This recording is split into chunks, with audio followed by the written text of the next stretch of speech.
Hi കൂട്ടുകാരെ, ഞാനുള്ളത് അമ്മേ കൊല്ലങ്കോടാണ്. എനിക്ക് പുറയിലാണ് നെല്ലിയാമ്പതി മലനിരകള്. ഇവിടെ താമരപ്പാടം ഉണ്ട്, പക്ഷെ അവിടെ എന്തോ വർക്ക് നടന്നുകൊണ്ടിരിക്കുക, അതുകൊണ്ട് ഇപ്പൊ ഇല്ല. എന്നാലും ഞങ്ങൾ ചുമ്മാ ഇറങ്ങിയതാണ്. നമ്മൾ താമരപ്പാടം കാണാൻ മാത്രമായിട്ട് ഇങ്ങോട്ട് വരണ്ട.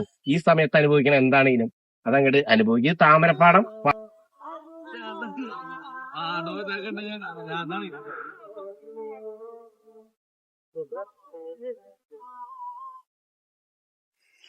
പൊള്ളി വൈബ്, ഇതൊക്കെയാണ് വൈബ്.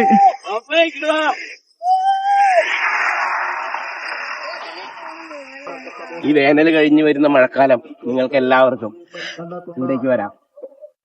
അത്രമേൽ സുന്ദരമായിരിക്കും ഇവിടെ. ഞങ്ങളുള്ളത് കൊല്ലങ്കോടാണ്. കൊല്ലങ്കോടിലെ കാറ്റാണ് ഈ കൊണ്ടുകൊണ്ടിരിക്കുന്നത്. അടിപൊളിയാണ് മോനെ. നെല്ലിയാമ്പതി മലനിരകള്, ഈ കൊല്ലങ്കോടിന്റെ, ഈ പാലക്കാടിന്റെ ഈ ഭംഗി ഇതിങ്ങനെ ആസ്വദിക്കാലോ. കാറ്റ് കൊണ്ടാണെങ്കിലും കാഴ്ചകളിൽ മാത്രം നിറഞ്ഞു നിൽക്കണതല്ല, അനുഭവങ്ങളിൽ കൂടി നിറഞ്ഞു നിൽക്കുന്നതാണ് യാത്രകളുടെ ഓരോ സൗന്ദര്യവും. അതുകൊണ്ട് ഒന്നും എക്സ്പെക്ട് ചെയ്യരുത്. നിങ്ങൾ don't expect anything, and what you get you feel it. അത്രേ ഉള്ളൂ. ഈ സമയത്ത് അനുഭവിക്കണം എന്താണെങ്കിലും അതങ്ങോട്ട് അനുഭവിക്കുക.